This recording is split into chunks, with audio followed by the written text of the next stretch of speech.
Right, I think the time has come for me to say hello and welcome. My name is Lee Leidy. I'm a researcher at Strauss and Company, and I would like to introduce our panelists and welcome you to our second part of our webinar series, our small webinar series. That is really to coincide a very exciting venture for Strauss and Company. We're proud to partner with African Art in Venice Forum, which is taking and sponsor African Art in Venice Forum, taking place at Venice at the Hotel Monaco on the 20 and 21st of April during the opening week of the Venice Biennale. The AAVF is a non-profit platform providing public opportunities for exchange, cross-collaboration and visibility for contemporary art from Africa and its diasporas in direct relationship to the context of the Biennale. And this small webinar series has been in anticipation of this exciting collaboration. Last night's session was hosted by AAVF founder Neri Tokelo and Dr. Cheryl Finley, and can already be found on the Strauss & Co YouTube channel. And today we have senior art specialist Matthew Partridge to discuss the history of the South African Pavilion at the Venice Biennale, followed by a discussion with artist Phumulani Ntuli, who will be presenting at the pavilion this year. Phumulani, can you put your video on as well so we can say hi? Hi. I also want to just announce that to coincide with the fair, Strauss & Co will be having a Venice Biennale themed April online only auction, selling modern post-war and contemporary art that includes a themed special themed session around the Venice Biennale, and it opens on Thursday this week. So if you see something exciting in this presentation today that you like, please do visit our website after this. So first, before we begin, I would like to formally introduce our presenters. First, who will be speaking is Matthew Partridge, who brings with him a keen interest in contemporary South African art, as well as the more historical context of that, and that has a diverse background in many fields. After completing his Bachelor of Arts Honours in English Literature and Art History at the University of KwaZulu-Natal, he began working as an art critic for the Mail and Guardian, followed by a year lecturing art history at Rhodes University, followed by an MA from Wits University, and then directing the 4th edition of the Cape Town Art Fair in 2016, as well as the founder of Adjective, a magazine dedicated to contemporary South African art, which launched its first print edition in 2017. And now we're lucky to have him work with us as an art specialist at Strauss & Company.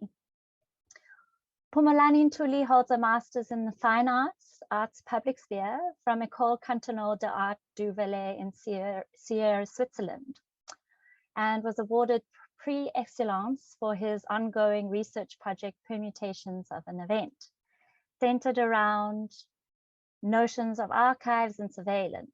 Ntuli's opus merges the ambit of artistic research, sculpture, video, installations, and performative practices. As an artist and arts practitioner, Ntuli has presented and contributed work within the context of the 2016 Kampala Biennale in Uganda, curated by Elisa Atangana, the 2016 Bono Performance Festival in Bern, Switzerland, curated by Valerian Mallet, performed in the 2016 ACT Festival in Geneva, Basel, Sierre, and Zurich, and Basel, and participated in residencies at the Fontaine Pistoletto in Biella, Italy. And I hope if any of the Italians watching this excuse my accent when I speak Italian. And the Alps Art Academy in Schur, Switzerland. Thank you to both of you for joining us. And I think we're going to start with you, Matthew, if you could just share the enormous amount of time and research. Thank you so much that's gone into this, and share your screen. Thanks. Don't forget to unmute. There we go. Thanks so much, Lee, for that wonderful introduction, and thank you to everybody joining us this evening, and also to our special guest, Phumulani. I'm looking very much forward to hearing from you as a practicing artist. I suppose you know, our voices very much get dominate, and it's the artists I feel that are sometimes unheard. So I'm going to try and scoot through this as quickly as possible. Interestingly enough, I think the Venice Biennale is quite important, I suppose, one from a historical side, but also in a way driven sort of as a flag post for driving a certain amount of history as well as commerce that we come to see on the secondary market with Strauss & Co. And as the works become, these works that have been exhibited becomes desirable. So I just want to talk you initially through some of the ways in which South Africa has came to have a national pavilion in Venice, and then we're going to just discuss the various iterations of those national pavilions with their participants. But I also want to then draw your attention to the works of those artists that have been represented, that we have got on our sale at the same time, because I think it's the importance for me of the Venice Biennale is because it helps, I suppose, as the unofficially dubbed Olympics of the art world. It separates historical value and also demonstrates the kind of desirability and longevity of these artists who have been chosen to represent their country at a national level at an event like this. So just a little bit of getting into a little bit of the background for the initial establishment of the South African Pavilion, and we go into 1949. Our first participation was in 1950, but in 1949, Walter Battis, the lovable Walter Battis, then I think he had been teaching at University of Pretoria, I mean the University of South Africa and UNISA, and at Pretoria Boys High. So in 1949, this is post-war, importantly, Walter Battis founded what was called the South African chapter of the International Art Club International, he was. And this began, the Art Club International was the sort of the governing body for what was called the Art Club Rome. And this was a group post-war set up that featured featuring international artists from around the world, and each had their chapters in their various countries. So this is quite important because the first exhibition of the South African Art Club actually took place in Torino, and this is in was under the auspices of a chap called Mr. Domanski, who had arrived in South Africa, and he had a large hall of modern Italian paintings, and so I suppose the conversation and the relationship with Walter Battis set up and was established, and then they Walter Battis through hell or high water managed to get some funding to build crates, and took upon himself the responsibility of transporting, and the first South African art club exhibited in Torino in 1949. Now this was a serendipitous exhibition, and sort of led up to the establishment of the first South African Pavilion in 1950. So at the exhibition, there were three crucial figures that Walter Battis came into contact with, and these chaps were by the name of Enrico Prampolini, Felice Cazzorati, and Joseph Jama. Now, these are all independent, all are practicing artists in their own right, and the most, I suppose, important figure of these chaps was Phyllis Kazarati. Phyllis Kazarati was actually on the and Mr. Phumulani were executive members of both the International Art Club itself, as well as, importantly, the Venice Biennale Selection Committee. And I suppose the Venice Biennale, started at the turn, just before the turn of the 19th century, was I suppose an international exhibition that was open to all, but the invitation and the selection process was managed quite tightly. So I suppose this was the first instance of South African art being exhibited post-war internationally and coming to some kind of recognition from their peers. And these two gentlemen, Phumulani and Phyllis Kazarati, saw something in the works that Walter Battis had curated and managed to ship to Torino, and they lobbied for the participation of South Africa at the Venice Biennale. And you'll see later that this carried on all the way through to the 60s with one or two breaks in years.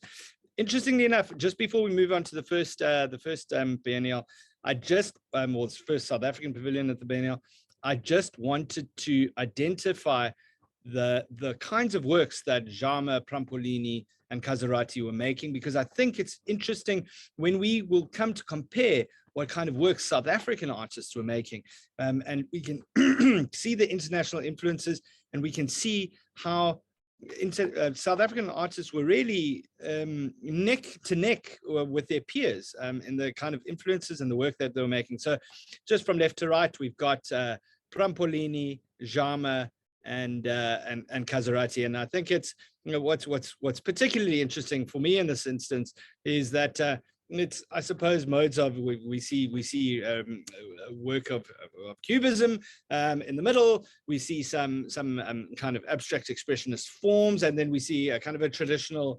linear representational work. And all of these kinds of antecedents can be traced into the work of contemporary South African artists at the time, which is really fascinating. So in the first year, and now I've got another resource to share with you, and this has been put together tirelessly by my wonderful colleague Jean Leclue-Theron, who's actually in the office with me, and she's managed to give us a timeline that shows all of the participating artists for each year at on the South African Pavilion. And I'm going to flick between these two screens so we can just identify some of those artists for everybody's benefit. So this is going to be downloadable from our online catalog that we put together for the sale, which is I suppose one of the first for Strauss and Company, and then you'll see that this is actually an interactive catalog. So I'm very proud of the work, and I've just wanted to say thank you to all my colleagues for such a tireless effort. So in our first year, after Torino, bear in mind, and that Torino exhibition 1949 is important to keep in the back of my mind, because these were largely the artists that exhibited in Torino. And I think some of those works even went, instead of having to come back to South Africa and then go back to Europe. And remember, at that stage, freighting was a problem, and it was usually done on ships. So in this year, the works, I think, some of them went directly from Torino to Venice, and didn't have to have any problems with the headaches with the export duties. So the commissioner in this year was John Paris, as we'll notice on the 1950s over here, and the commissioners were Johannes Francois Erst and J.W. Malherbe. The artists featured were Walter Battis, John Dronsfield, Elza Dzomba, Cecil Higgs, Lippy Lipschitz, Irma Stern, Maud Sumner, and Maurice van Esch. Now, very interestingly, these works, these were the two works by Battis, and when I mentioned to you earlier we see similarities in style between what was happening internationally in the 1950s. There was a move away from kind of the politics of representation more to an abstract field, which we can see Walter Battis in the midst of negotiating here. But then importantly, this was two works by Maud Sumner and Irma Stern, who were also exhibiting. Irma Stern, this was Irma Stern's first year exhibiting at the Venice Biennale, comes directly after her golden period and her travels from Congo to Zanzibar, and this work was actually sold a number of years ago at Strauss and Company.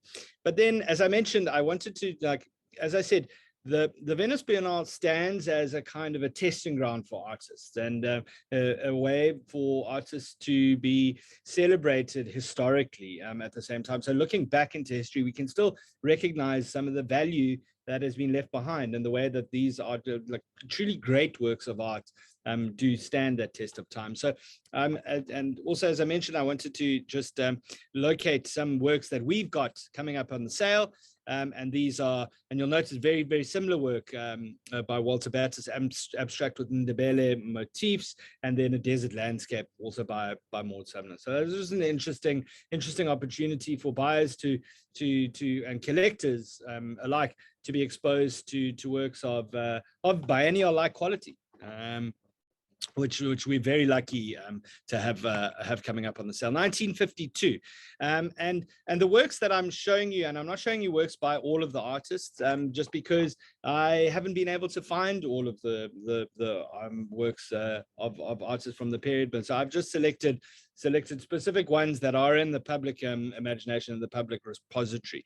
This again is Walter Battis, and Walter Battis, I suppose, took quite a central position in the Venice Biennale because of his I suppose because of his kind of institutional involvement in rallying together artists to come and participate. And very often, as we'll see later, it's always been there's a system of patronage with the Biennale itself, but then also because it's a national pavilion, there's a participation expected of the South African government at the same time, in terms of logistics and things like that, in which Walter Battis in the early years was really a champion of doing fundraising.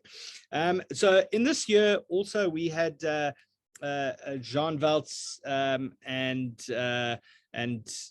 Irma Stern were again represented, and this is a lovely Jean Welts that we've got coming up on our sale from roughly the same period. Well, it's painted just 2 years afterwards, and so what's quite interesting, I think, is that these artists thus had been exposed to some of the international developments of what artists internationally were doing. And so, I think in the isolation years after the 60s and up until the 90s, South African art kind of loses its way a bit because of international sanctions. But I think in these early years, and what's really important about the archive left behind by the Venice Biennale is that we can understand that artists were having exposure to their international peers and producing work. And as I mentioned, this was 2 years after Jean Welts had painted, 2 years after Jean Welts had exhibited in Venice. And so I suppose it informs us of his overall career trajectory. These are just some small works by Irma Stern, works on paper, but this is a very nice opportunity for collectors to be able to start to acquire works with slightly more less zeros than we become accustomed to with works by Irma Stern at auction. 1954, and we start to see the rise of PNF and Alexis Preller. Okay, and PNF and Alexis Preller have become some of the household names of South African art. PNF and Alexis Preller obviously are numbers 2 and 3 in terms of our major exhibiting artists and selling artists on the secondary market. And it's very interesting to see some of these big important works being recognized at the time they were being made. And I think that's so important, and that's what I like to point collectors to, is that these works were considered avant-garde, modern, and super contemporary for in the period, and it was really a reflection of what artists were doing. So when I suppose when collectors start to look at these works as you know, taking their place in history, we can see I suppose their presence in archives and forums like this really elevate our understanding of them. I just want to include these are works by a PNF that feature on the sale, and also again a wonderful opportunity for collectors to start buying and collecting work that is recognized by these sort of historical South African artists. Again, Maurice van Esch was also included in this year, and we're just going to have a look amongst the others when we had Maurice van Esch, Kurt Steinberg, Alexis Preller, PNF, Krentz, Moses Kotler, Jensch, who was actually a Namibian artist, and obviously the ubiquitous Mr. Battis. Right, moving along, because there are I beg your pardon for going so fast, but I'm really dying to hear from Phumulani, and there are lots of years to get through.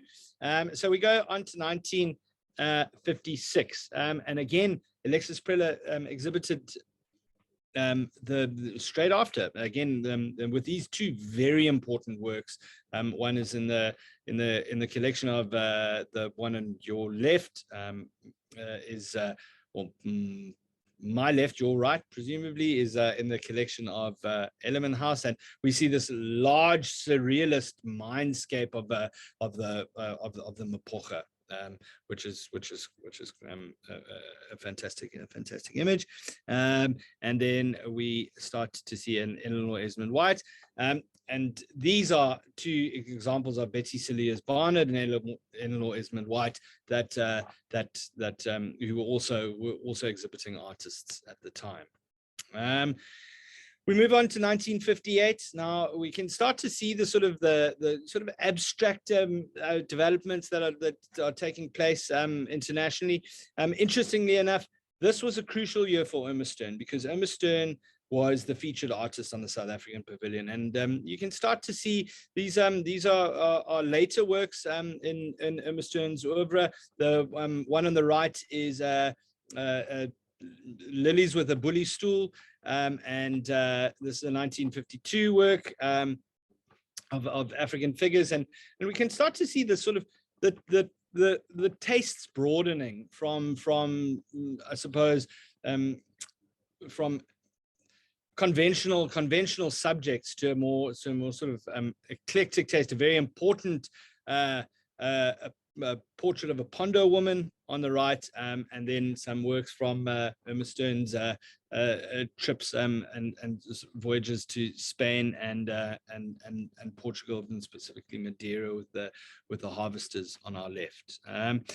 From this year, and the works that I'm showing you that were exhibited these are only the works that I've been able to find. So these the works here that Strauss & Co. are lucky enough to be offering also give us insight into works from the period as well. So this was Gordon Forster's Untitled #9 and his Pink Landscape, which are all also available.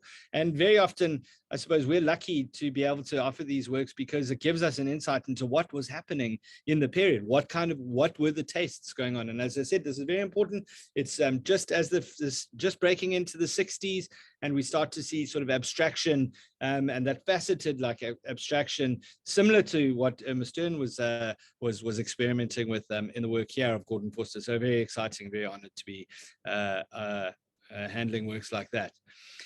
There was, interestingly, at the beginning, a 2-year, there was a 2-iteration break. So we only then came to start exhibiting again in Venice in 1964. So we took a 2-year sabbatical from the Biennale, and this starts to reflect a growing trend because the Biennale, I suppose, holds people up to a political and social accountability, and South Africa's politics started at this period. Well, they had always been a little bit skewed, but then at the beginning of the 1960s, we started to see the political situation in South Africa, political and social situation in South Africa started to sour, and so that accounted for our break. And then we only come again onto the biennial 1964, and you'll see that this was a short-lived but interestingly, the works that I wanted to draw our attention to are these two quite important works that we've got on the sale. This one's by Helmut Stock, Alles sal recht kom, which is quite interesting. This was actually dated 1961, not 1919. It was 1961. So this was where Gordon Forster, where Helmut Stock was in the period, and you can start to see also a political content loaded in this work, which is I think a very important historical work. So we can start to see artists responding politically to what was going on at home. Similarly, Dorothy Kay, and this is really a fantastic work in the artist oeuvre that we are really thrilled to be offering, and this is her work entitled Salt. And start to see I suppose, speaking of Dorothy Kay coming from Port Elizabeth, and the bands and the bodies of industry that South Africa was being built on, and I think it's a very important historical record that we're left with in this work. You can start then again to start to see this, and as I've been mentioning, the shadow of politics always plays in when you're talking about issues of national representation. So 1966 was our last year, in fact, to exhibit, because we all know then what happened in 1960 and towards the end of the 60s. But interestingly, this was when the first Black artists were represented on the South African Pavilion in 1966 already. So we had Sidney Khumalo, and these were two works that were exhibited as a small sculpture of a horse and a figure with outstretched hands over here. Interestingly enough, then Judith Mason was also exhibited. So this is a very early Judith Mason. This one was actually shown on the biennial, and we are again lucky enough to have Judith Mason's portfolio coming up on sale. This is and as well as a painting. This is called Icon, a wee little 24 by 24 work, and Monkey Shrine portfolio. And this is a very important edition of the Monkey Shrine portfolio, because it's the full edition. Normally these portfolios are split up. And why I wanted to include this was I just think it's fascinating. If you look at the work that was exhibited in Venice, and then you look at the portfolio, you can get a sense of where Judith Mason was, some of the influences that was coming from her work. And then finally we have Sidney Khumalo was also joined by another sculptor, Michael Zandi, who exhibited, and these are two examples of Michael Zandi that we've got on the coming sale as well. And also, I suppose, proving his importance. That the fact that these works are still around, I suppose it allows us, his presence on the biennial allows us to recontextualize his importance in South African history, and that's why I think the South African Pavilion, or South African art history at least, and that's why I think the South African Pavilion in Venice has always been such an important litmus test. I beg your pardon. Then 1968 comes along, and this was 1968 was our final year, so I'm just correcting myself. Here we had Cecil Scottness famously exhibiting, and this year was actually quite sad because it was marred by protests, and the South African Pavilion was actually forced to close down just shortly after the opening, because of there was a protest from the international community about South Africa's participation because of our political situation at home. But just some other works by Lucas Sithole was represented, and we can see the Lucas Sithole up here, and as well as William Davies, and these works we've got in our dedicated session. I must just keep an eye on the time, so I've got about 15 more minutes with me. and then we're going to hand over to Phumulani.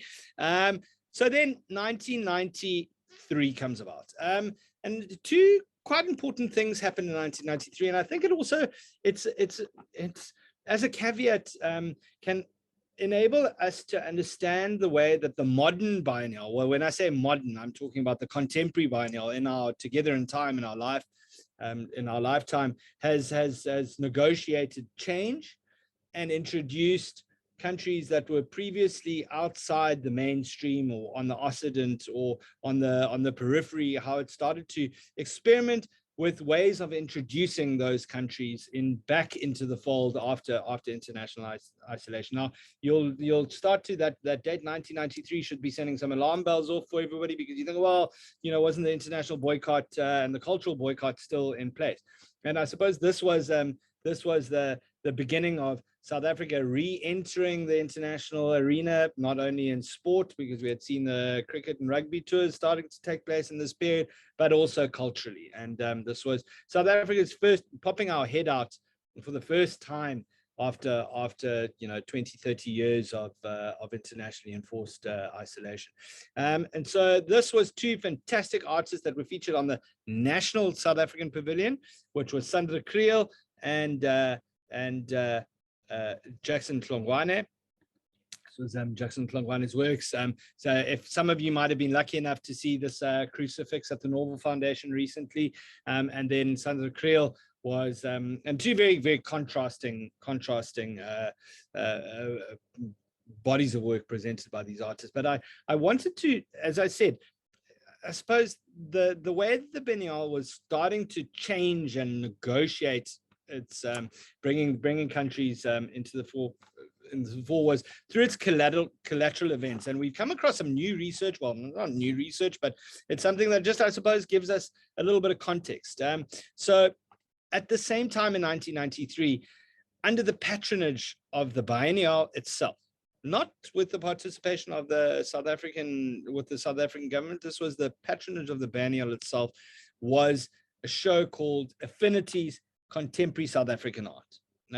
And there were a whole whack of artists included. And this was, I suppose, as I mentioned, an introduction into back onto the international stage by a whole flank of South African artists. And I'm just going to read you some of the names because it becomes quite important to understanding the future of where South African art would and how it would be participate after another break that we will see just now. So the additional artists that were shown on that Infinities exhibition, not the National Pavilion, but the Infinities collateral event under the patronage of the Venice Biennale, were Andries Botha, Norman Catherine, Keith Deirdricks, Kendall Geertz, Philippa Hobbs, Sifiso Khan Makame, William Kentridge, David Kolane, Noria Bambasa, Trevor Makoba, Johannes Masangwani, Tommy Motswai, Carl Nell, Tony Nkosi, Bonnie and Charlie, Malcolm Payne, Joachim Schonsfeld, Helen Sabidi,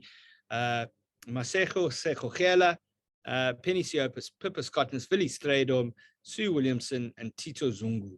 And I think that's very important to remember, because we can start to see, that South Africa was starting to be taken quite seriously. And I think some of the verdict is still started to be taken quite seriously, at least as an international player within, again, its contribution on the world stage was starting to be recognized again, and saying, okay, well, the cultural production out of this part of the world is super important. Let's recognize it. Let's give it a platform. But as you'll see, this again was short-lived, and I suppose it's a maturation process that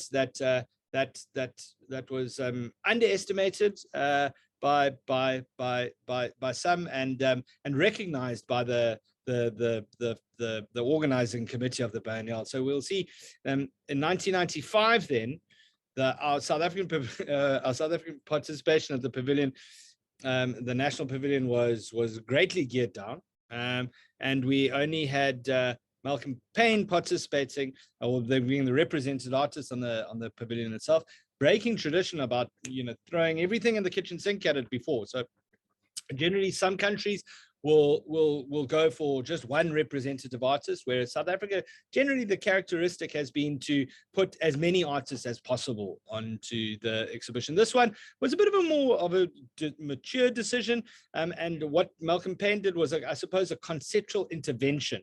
So he built his own pavilion, and these were 3 walls. And these walls had spaces for urns inside them, and these urns were artists that had never had the opportunity to exhibit at the Biennale itself. Gladys Mugudlandla, John Moll, and well, then one for Malcolm Payne, who was lucky enough to be the representative artist that year. But then and then just while we're talking on Malcolm Payne, we do have these wonderful works on paper that predates in many cases his participation at the Biennale. So these are really fantastic works for collectors who are interested. But then I wanted to also mention, and this talk does specifically focus on the Biennale itself, but some great works of art have in fact been by South African artists, had in fact been given recognition in the main exhibition of the Venice Biennale itself. And in the same year, 1995, as Malcolm made his conceptual intervention, so did Jane Alexander exhibit her historical blockbuster, if you like, called The Butcher Boys. And this work was exhibited in 1995 on the main show of the Biennale itself. And then we can see, I think this work was of Jane with the 4th Butcher Boy in the background, the lost Butcher Boy, if you like, that Strauss & Co was lucky enough to handle some years ago. So then there's a conspicuous absence, and a conspicuous absence, I suppose, I like to refer to it or come to understand it as South Africa's maturation phase. So we had been granted re-entry into the international arena, but that had been with some problems. Obviously, you know, I suppose the issue of funding always came in and said, okay, well, South Africa is such a tenuous issue with inequality at home. Or how can we sponsor these decadent events internationally? And I think so. There was between 1995 and all the way to 2011, there was this conspicuous absence. And those years are very interesting in South Africa, because there was the 2 biennials of Joburg in 1995 and 1997, as well as various other exhibitions back home that I suppose gave South Africa the breathing room to start re-identifying and grappling with issues of its own artistic and cultural identity before we were actually ready to re-enter the international arena. And I think that these years were critical, and it's very interesting that the international arena at the same time recognized that, and we were given this break. And so the first one that we came back to was featured with 3 artists. Let's just go and see who those were. This was curated by Thembinkosi Goniwe, and commissioned by Muna Mukena, with the artists being Simeon Allen, Lindy Sales, and famously Mary Sabande.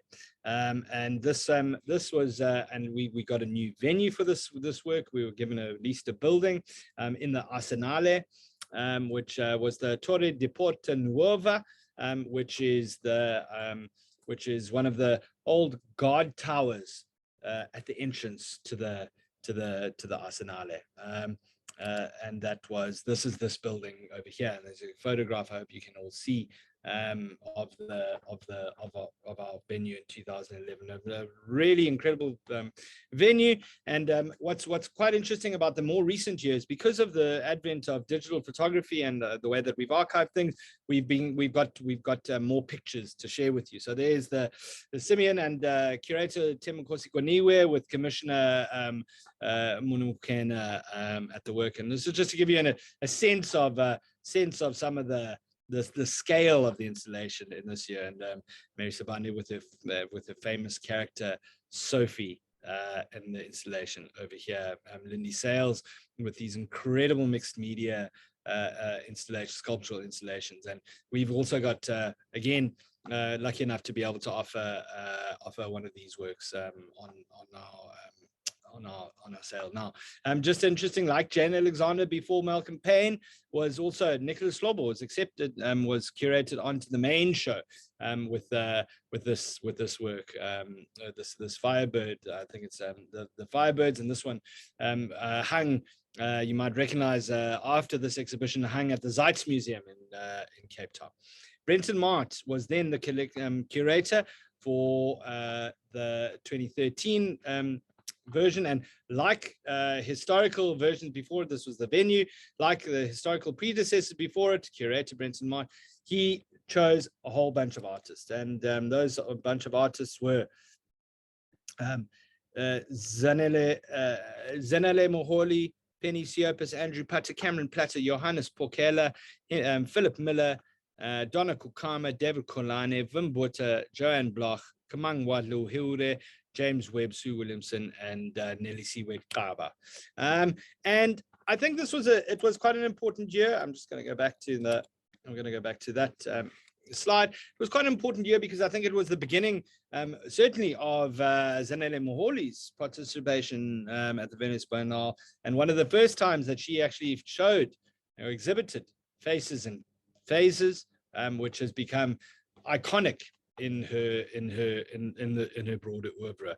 These are just some examples of some of the other installative works, and really this was around dealing with the archive, or trying to reimagine the archive.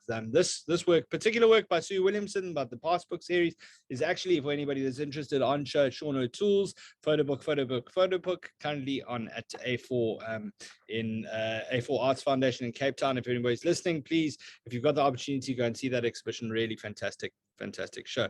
Wim Botha was also included in that exhibition with these stunning installations that have gone on to define his later work. And I just wanted to show you an example of the Wim that we've got coming up on our sale.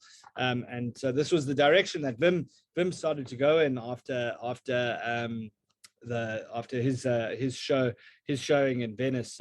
And so really, what a wonderful opportunity for collectors to have an opportunity at having this work. This work is an installation that features, I think, about 5 pieces of glass, as well as a bronze sculpture on a mount, and it's a really incredible object. Then in 2017, so we're getting into more recent history, was and we start to see different decisions being made. So whereas the previous year incorporated, in excess of 10 artists, the curator Lucy McGarry chose to include Candice Bright and Moham Modisa King, just 2 artists to represent the country. And a big honor, I suppose, and also 2 artists working in very different thematics, but in the same medium of video and installation. And we can start to see Candice Bryce here in the setup for her multi-screen work, and Mahal Modisa King's quite moving installation that were multi-channel, multi-screen installation. Then coming up more recently, and then I'm just about to hand over to Phumulani here, but this was and you can start to see this was the poster for the 2019 edition, the last edition before the 22 one coming up, and we can see that the curators were in a similar mood of restraint, where we had Nomusa Makubo and Nkule Mabaso curating on only 3 artists, Dineo Bopape, Tracy Rose, who's currently showing at the Zeitz Museum at the moment, and young painter and Michaelis graduate Mwande Kazenzile. This one was this iteration was quite a moving installation that made use of traditional forms such as painting to Tracy Rose's video installations, and Dineo Bopape's installative sets, if you like, that resemble altar, which involved some communication with the Ahmad Lozi. As I mentioned earlier, the way that artists have continuously gone back to Venice, beginning with their representation firstly on the National Pavilion, and then coming to international recognition when they get recognized by major curators and included in the exhibition, came to, in the same year 2019, we saw Zanele Moholi included on the main show, where I suppose arguably she came to international attention with these works of self-portraiture, and I suppose has defined the direction for a number of young artists going forward that hopefully we will see come to exhibits in Venice in many years to come. And with that, Phumulani, I'd like to hand over the floor to you and say that it is an honor for us to be joined by the lifeblood that is going to be carrying us on in the future. So over to you. Thank you very much. Well, thank you very much, Matt. And Phumulani, I wanted to just say thank you so much for letting us get through that really rich and wonderful context to the relationship between South Africa and Italy and the Venice Biennale. And it gives much context to you, Phumulani, joining us as a present exhibitor presenting in 2022. So I'm going to hand over to you. You have some things to share with us. So I won't say any more. Thank you, Matthew. Hi, everyone. First of all, I'd like to thank AAF, African Arts in Venice Forum, for this opportunity and an invitation to present my work. Unfortunately, I had load shedding, so luckily there was a UPS, so I could connect to the internet. The presentation will take an unconventional style of presenting. What I'll be doing is I'll give an overview of this presentation, what it is not, and speak about what it is. While doing so, I'll also introduce my artistic vision. I'll speak against the images. I won't necessarily be reflecting on the images themselves, because I believe images and videos and sound have frequencies in which they travel. And of course, this is one of the platforms in which that capacity is enabled. Within the same lens, I'll iron out some of my artistic themes and narratives, and I'll do that besides the point of looking at particular historical data or facts, but might be taken as a more fictional stance on nuance into this presentation. What this presentation is a virtual reality.html file. It is a digital artwork, which is rendered in images made with a 3D software to imagine a possible exhibition. It is an interesting point that interesting take that I've been interested into .html files as an artwork, and I often thought that collectors who are interested in acquiring .html files or digital artworks have a possibility to, for example, buy the whole exhibition through platforms like NFTs. It's something that I've been quite driving my work towards, to imagine possible ways of authenticating my work within the digital space, as coinciding with assigning a certificate to the physical artworks.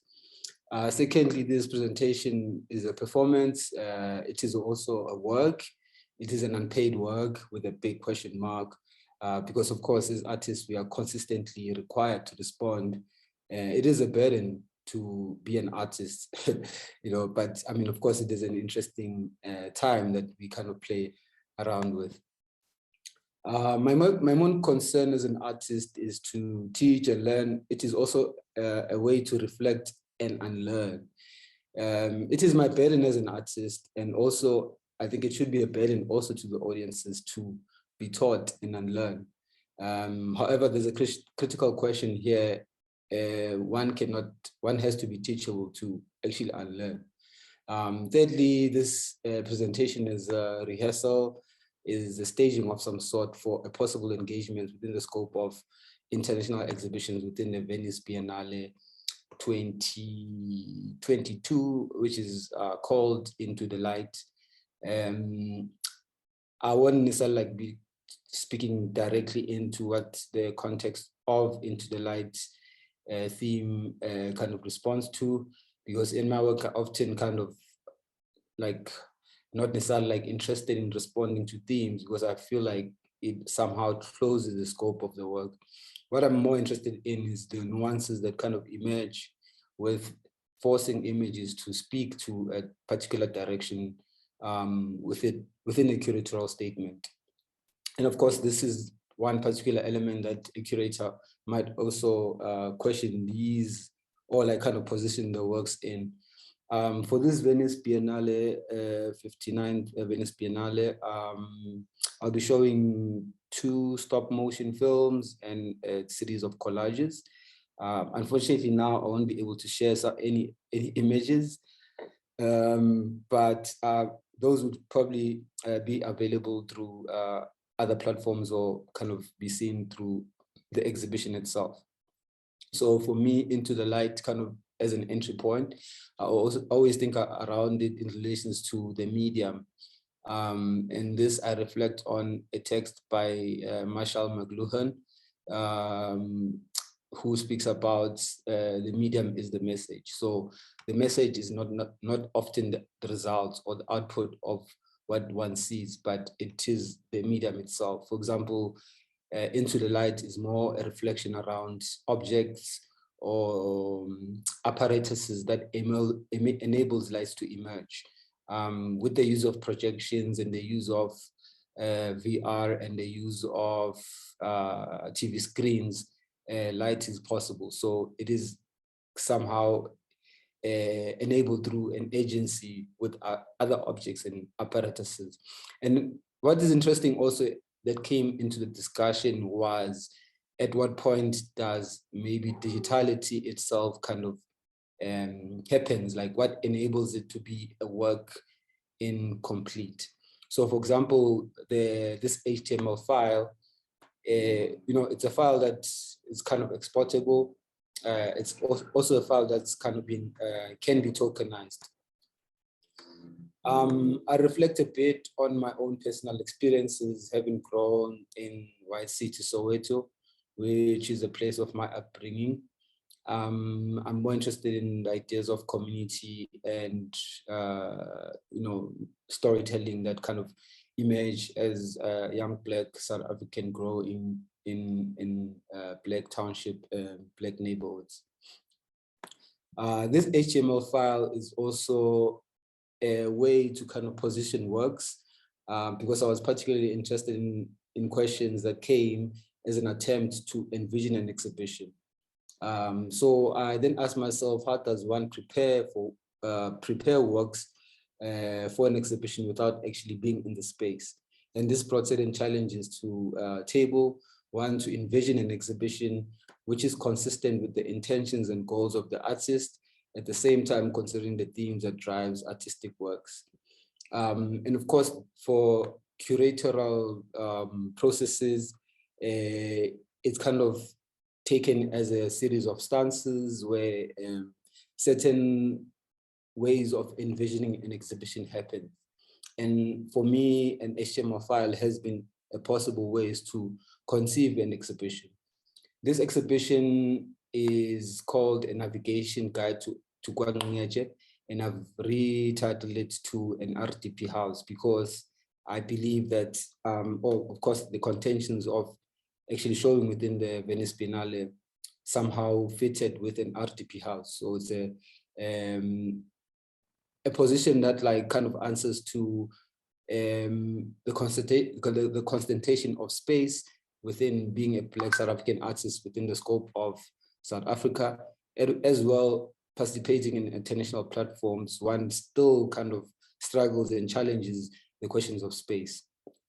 So as I said, that I won't necessarily be speaking against the images, because I feel like images have frequencies in which they travel.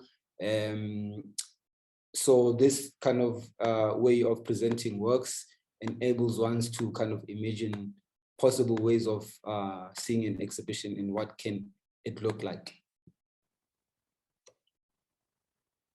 So my work generally looks at archives, data, and I'm also interested in the intersection between history and the present. Whilst doing so, looking at the fictionalization of landscape. One particular video that I'll be showing at Venice Biennale is called Cloud Migration. So cloud migration came about through an invitation by Dineke van der Walt. She invited a group of artists to respond to a series of posters that she found from the Voortrekker Monument. So these posters were kind of distributed to different artists to respond to them. And then I was more interested in the ideas of fictionalizing geography. So fiction, and also kind of to reflect on Matthew's point around the point when South Africa was in a state of isolation. And of course, this reflects back to the history of South Africa and the context in which, you know, Black bodies are not kind of visible within an environment. It is somehow, maybe there was some form of opacity, like somehow invisible. So within this context, 18th century painters painted the landscapes, fictionalizing the geography. And of course, this rendered as an export for touristic purposes. So what this does is it created some kind of forms of imagining possible ways of looking from external. So I was interested in how these series of posters kind of activated the animation of history. So I'm interested in ways that history can be animated through images. And with this, I made a series of stop motion, looking at also juxtaposing the same work with the works by Alfred Dogan Cronin, who was an Irish photographer. His archives are in a museum in Kimberley. So I've acquired a series of images which I've recently bought. They came quite reasonably cheap. I mean, I don't know if that's the right word to use. So I acquired a series of images from Alfred Dogan Cronin to kind of reflect on them. So it's a series of 32 images within the Bondo culture, Zulus, Xhosas, but I'm somehow interested in the diachronic relationships between the illustrations within the fictional geographies by 18th century painters in relations to how the medium of photography or light itself reflected on both the landscapes and the subjects in which it kind of recorded. Excuse me.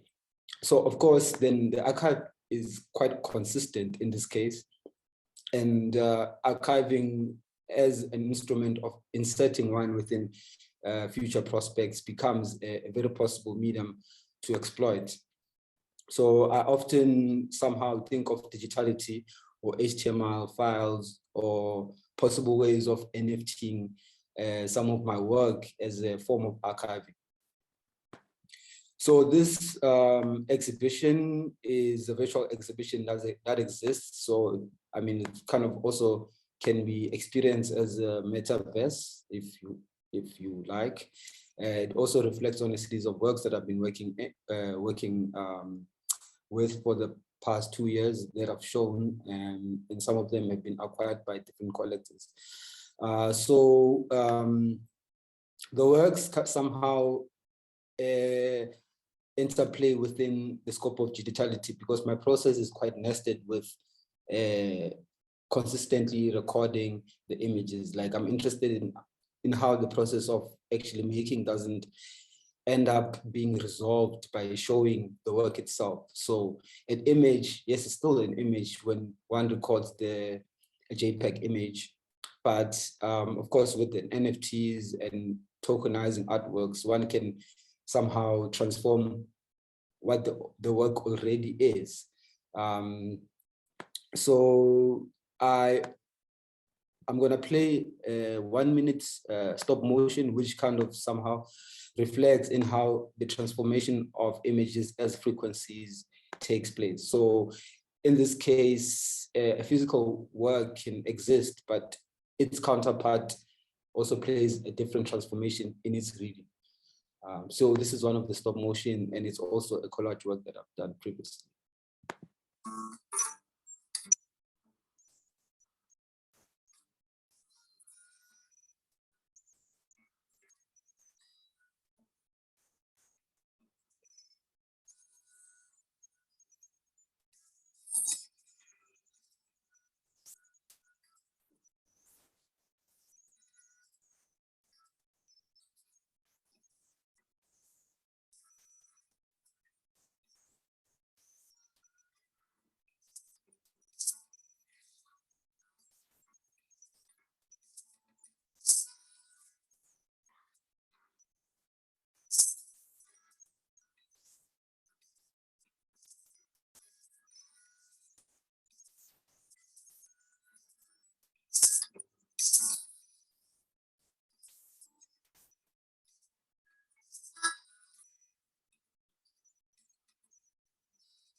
Okay, I've come to the conclusion of my presentation. In conclusion, I would like to thank the AAF African Art Forum in Venice for this opportunity, Strauss & Co. company, the curatorial team, Zaparata Gering for extending an invitation and considering my work for this year's 59th Venice Biennale, under the auspices of the Department of Arts and Culture, Amy Bell, Tudi Mlambo James, and Grace Rapolo as the project director. Thank you very much for this opportunity. Oh, thank you very, very much. Let me just get my PowerPoint up. Thanks very, very much, Phumulani, and thank you for making a plan.